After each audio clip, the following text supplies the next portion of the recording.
আজ 9th জুলাই। আজকে আমার আছে একটি কাজ মেকআপের। তো মেকআপের কাজ হচ্ছে আমার ফ্রেন্ডের উডবিকে একটু সাজুগুজু করিয়ে দিতে হবে। কি জন্য? কেননা ওদের রেজিস্ট্রি ম্যারেজ আছে।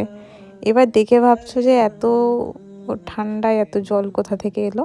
তো বলে দিই, এত ঠান্ডার ভিডিও এটা নয়, 9th জুলাইয়ের ভিডিও, যেটা আমি অনেক লেটে ঠান্ডাতে পোস্ট করছি, বর্ষাকালের ভিডিও। আর বলতে বলতে তোমাদের দেখিয়েও দিলাম যে ওর মেকআপ লুকটা ঠিক কীরকম হয়েছিল। এই যে দেখো, এখান থেকে দেখছে, এদেরকে দেখছে, এদেরকে দেখছে। আর একবার দেখো কোথায় দেখছে, দাঁড়াও 1 সেকেন্ড। এই যে দেখো, এই যে এই যে এই যে, দাঁড়া 1 মিনিট। ড্রেসটা পরেই তো বিয়ে করতে যেতে পারতিস। আর দেখো, বলছি যে ছবি তুলতে হয় না, তো ভিজে ভিজে তবু এরা ছবি তুলছে। দিকটা সরে দাঁড়া,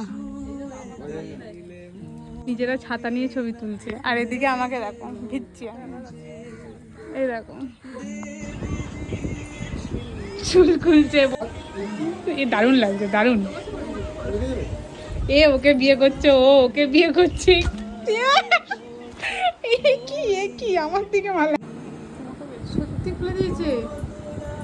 মানে এক্সপিরিয়েন্স ছিল আগে, তুই বুঝতে পারছিস? ওর এক্সপিরিয়েন্স ছিল আগে, নাহলে কোন গান দিয়ে হবে সেটা তো চোখে ঢুকে যাবে। তার মানে ওর এক্সপিরিয়েন্স আগে ছিল, ও তোকে মিথ্যাই এরম বলছিল। চলো টাটা। ঠান্ডা করে থাকে, সানস্ক্রিন মেখে ঠান্ডা থাকে শরীর, মুখটা মানে জ্বলে না, বুঝলি তো? আচ্ছা আচ্ছা। এরপর আমার মাকে দিচ্ছিল একটু জ্ঞান আমাদের বাড়ি এসে আমার বন্ধু। তো এই ছিল আজকের ব্লগ। তোমাদের কীরকম লাগলো অবশ্যই কমেন্টে জানিও।